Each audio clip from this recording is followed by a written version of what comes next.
From UFOs to ghost and psychic powers, history is riddled with unexplained events. You can turn back now or learn the stuff they don't want you to know.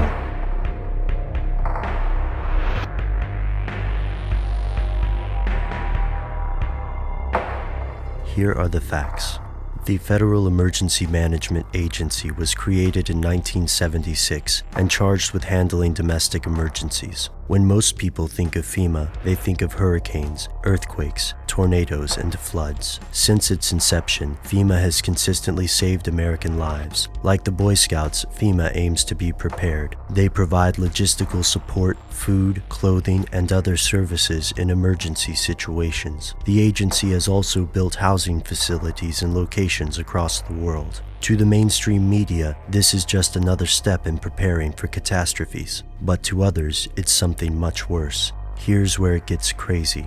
According to broadcaster Alex Jones, FEMA is a front for a secret government, and the housing locations will actually serve as quarantine centers or internment camps. This is not an unfounded fear. After all, during World War II, the US forced over 100,000 Japanese Americans into government camps for the duration of the conflict. And civil unrest could be considered a domestic emergency. How would this insurrection occur? Theorists cite any number of possible causes, from the establishment of a one-world government to a national pandemic. Some believe a global elite of bankers and aristocrats may artificially create a disaster to trigger a massive incarceration of US citizens who object to the plan, whatever that plan might be. Fringe researcher Mary Louise alleges that FEMA keeps a red list and a blue list, where people on the blue list will be shipped to camps for quarantine or re-education, while those on the red list will be executed. Skeptics rightly point out that this conspiracy requires an amazing, even implausible, level of organization.